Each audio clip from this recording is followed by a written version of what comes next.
Today on Mr. Nashville Talks, country music legend Donna Fargo. Now you be careful, gotta go. I love you, have a beautiful day, and kiss the happiest girl in the whole USA.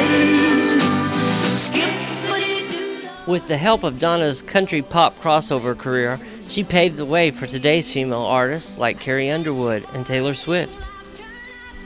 Billboard magazine ranks Donna in the top 5 most successful female country artists of the 1970s.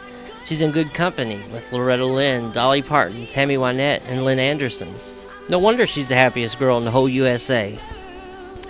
A celebrated singer-songwriter, Donna Fargo is also a prolific author. Today we discuss her book, My Prayer for You. I caught up with Donna at one of her favorite spots, Lyrics Cafe, at the Factory in Franklin, Tennessee. Well, I am here with the beautiful Donna Fargo. It's so nice to be here with you. Nice to see you, Larry. And you know, I didn't know this about you, that you grew up in Mount Airy. Don't they call it Mayberry, or they based it off of Mayberry, right? That's what they say. So it wasn't like Mayberry when you were growing up, maybe? I don't know, I can't remember. No, I loved it. It's Mount Airy, North Carolina. Yes. And it was, the population was about 7,000. One less when I left, and probably the same now. But it was a great place to grow up. Absolutely great. I loved my little hometown. They're so friendly, the people are, and it's beautiful. it really is. And your birth name wasn't Donna. What was your birth name? I was born Yvonne Vaughn. And how did you get Donna? How did you? Well, after I graduated from college, I went to California and became a high school English teacher. And I thought, okay, after a while, it was time to work on my other dream of becoming a singer. So I had a couple of records out before Happiest Girl. And we were in Phoenix, Arizona, and a record label called Ramco was going to put out this single called Would You Believe a Lifetime? That's it. Would you believe it? Like Yeah. Okay. So that was before Happiest Girl. Anyway, long story short, we were standing around. They said, it's about your name. It would be too easy to mispronounce. You know, they'll be calling you Yvonne, Yvonne, Yvonne, Lavon, you know, so why don't you change it? And there were several people standing around with Stan and me. Stan's my husband and producer. And one guy was a stunt driver from one of the studios in LA, and he said, I used to know a lovely lady named Donna Fargo, and I always thought it was a great name. So they were ready to do the label, and they said, so? So I said, okay, that's fine with me. If they mispronounce that, it'll be, you know, intentional. Yeah. I always liked my name. Yeah. But I saw their point, and I really see it now. Yeah. You know. Definitely. So it was okay. I mean, it's just kind of like getting married. You have to get used to a new name, you know. Do you go by that most of the time at home and things now? What, Donna Fargo? Oh, yeah. Stan and... Yeah, he calls me Donna. Well, that's good. And other things sometimes. Well, so you go to Los Angeles. Yeah. That had to be a real big wake up from Mount Airy. It was. Actually, my brother lived in Los Angeles, and he was my best buddy and hero, and just, I loved him. I loved him so much. And he had a restaurant close to USC, and I'd gone to USC a couple of summers while I was in college at High Point College in High Point, North Carolina. And I worked for him as a waitress. And always had a lot of change, you know, from the tips and stuff. But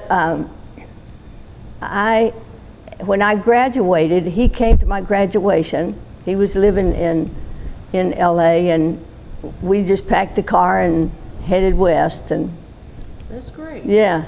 And so I interviewed for teaching positions, and the gentleman who interviewed me said, if you were my daughter, I'd like for you to teach at this particular in this particular district, and so he set up the interview, and they hired me, and that's how I became a teacher. And So in the days you taught English? yes. And then at nights you were singing in the nightclubs? After a while, I had to figure out how not to faint when I went on stage. So I worked the Palomino Club and Nashville West, and a few clubs in Southern California.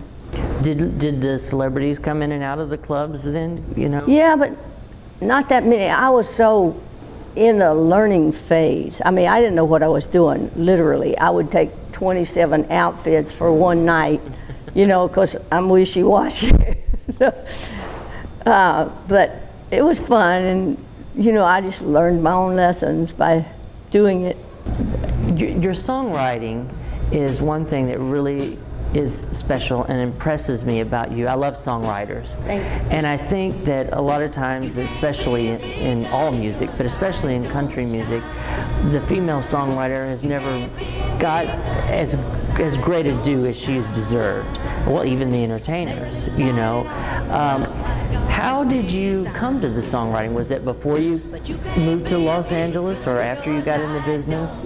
When did you start writing? I became a writer to become a singer, because I knew I had to have a song, and I didn't know any songwriters. And after I moved to LA, I met Stan, who became my producer, and I did some demos for him because he was in the music business. Yes.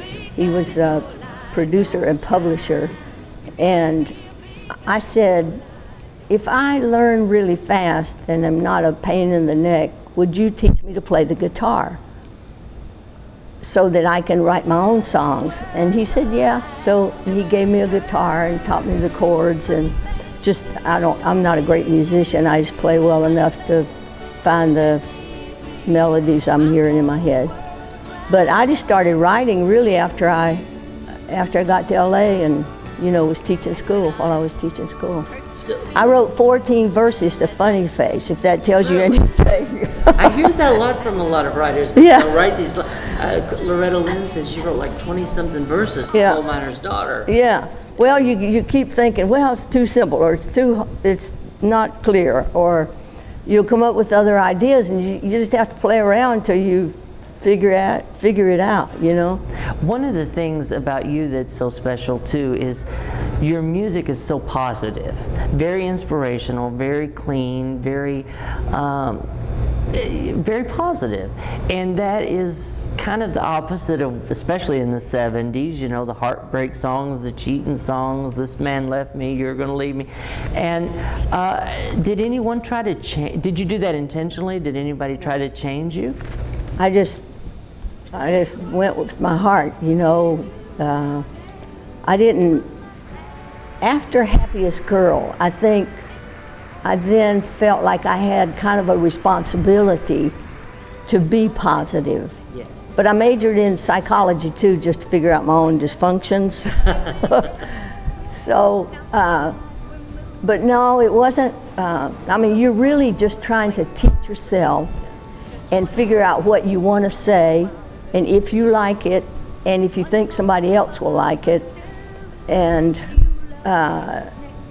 make it all rhythm out, because I didn't have a lot of technical knowledge about music. And like in the song called Daddy, it's about a daddy's girl who's away from home, and she wrote him a letter and that kind of thing. But I intentionally put an extra bar in one of the verses, and I've always regretted it because people forget, and they're going along and they're used to all the other verses with a certain number of bars and stuff. But I was so selfish about my lyric that I thought that song needs that phrase. But I could have changed it. Yeah, it's cool. And so no one tried to change you at all? No, not really. Tried to talk you out of it? It didn't matter. Excuse me. You just have to follow your heart. Yes. It doesn't matter no matter what you're doing. And if you don't, I've done things that, just to try to cooperate and stuff, and you should do that. And Yes. live your life in a spirit of cooperation and all. But when it gets down to songwriting and what you're trying to say, you just need to be sure you say it the best way you can. Well, and you did Hee Haw too later in Yeah, I your did. career several times. Yes. And what a great show that.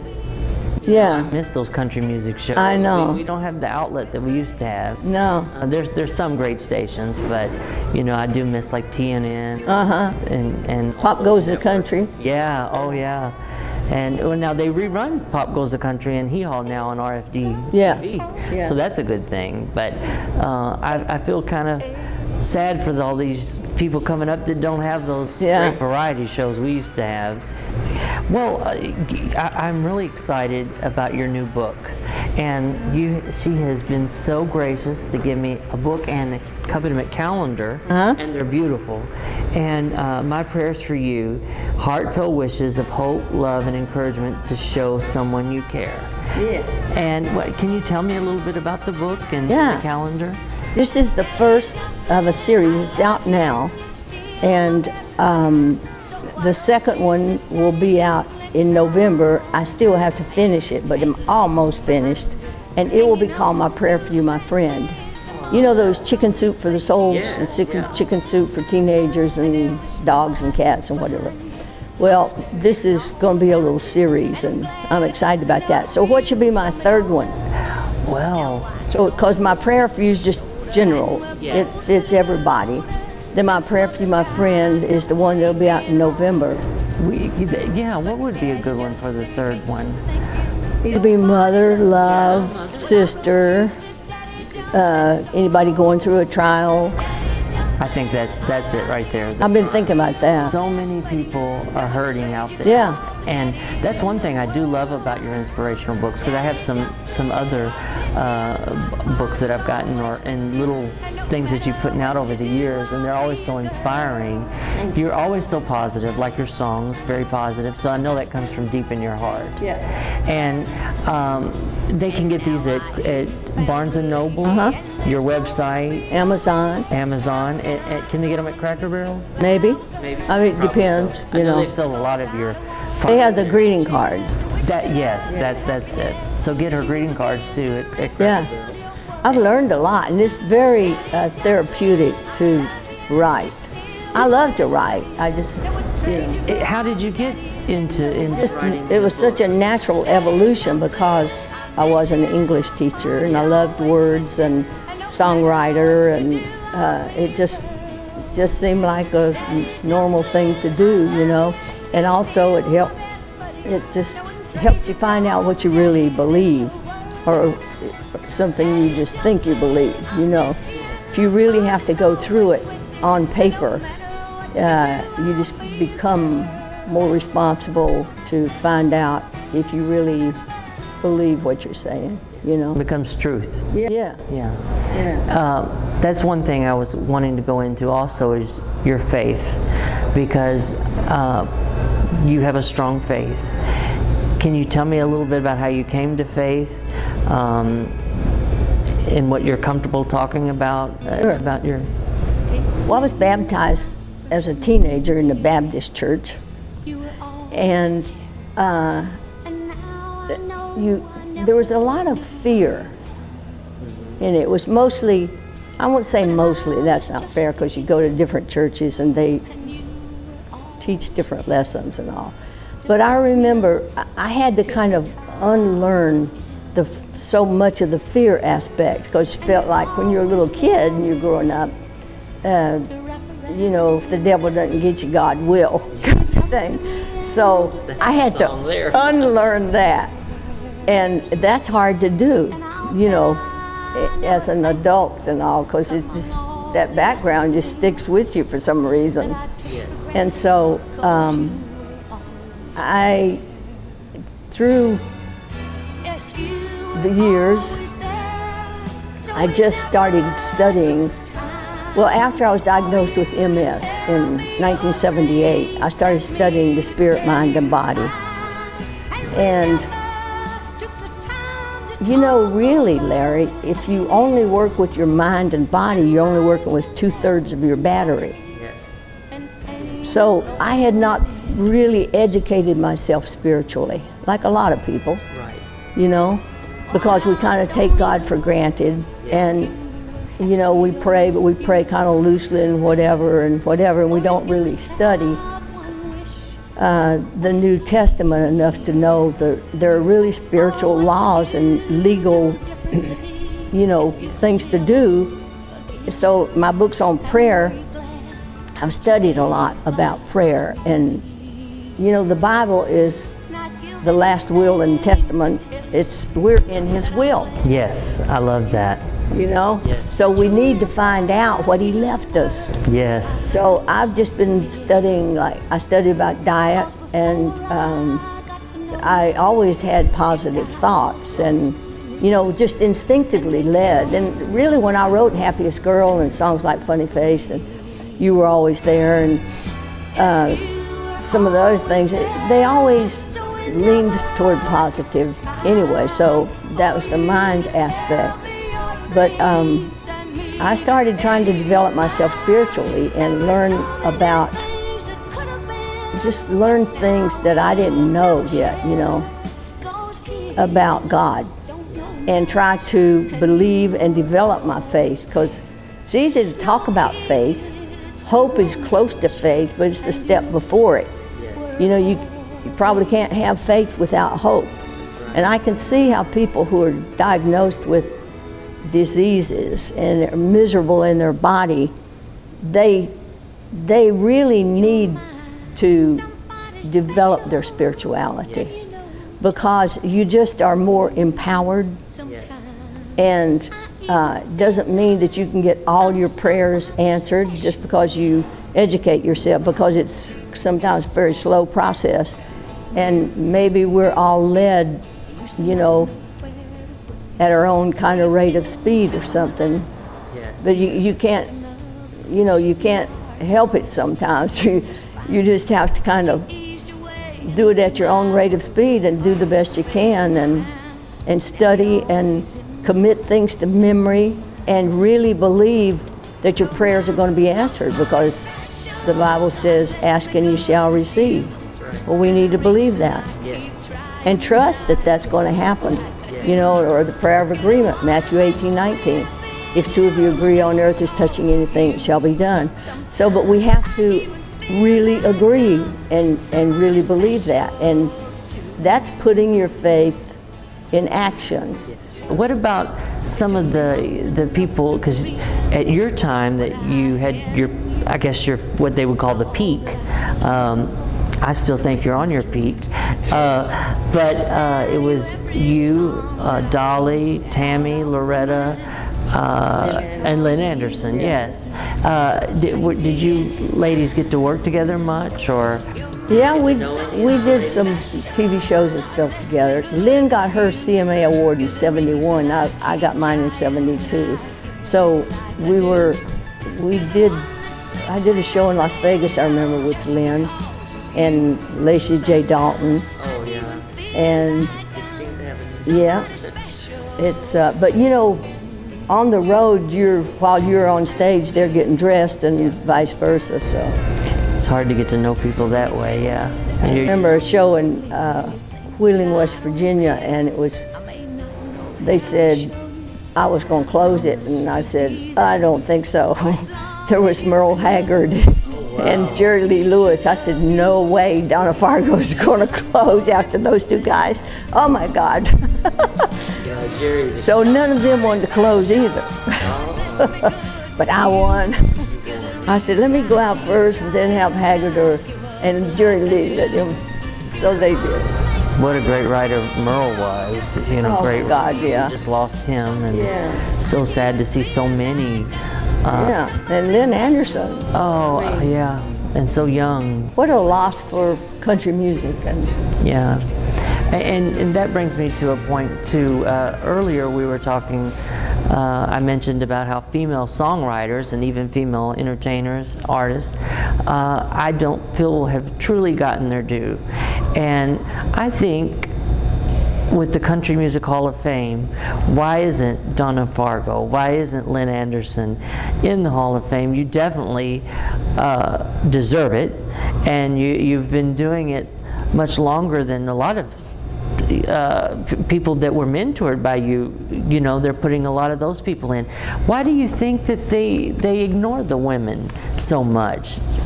I don't know. I think that's probably true from what I hear about airplay too. That they you know, lean toward male artists rather than female. But one good thing about you that you weren't a girl singer in a group, you know, like many of those ladies were. I guess Lynn Anderson probably wasn't either. Well, maybe in Lawrence Welk's group, I guess. I don't know. Yeah, but that's something very special about you and unique. You kind of just brought out on your own without being a part of a man's show or a group show. Yeah, well, you definitely feel like you have the responsibility, you know, and so it's like sink or swim. Is there anyone you haven't worked with? I'm sorry, I didn't mean to jump over you. Is there anyone you haven't worked with that you'd like to, or that you wanted to? Maybe they're not here anymore. I always wanted to do a duet with Willie. Oh, that would be great. Well, he's still around, and I know.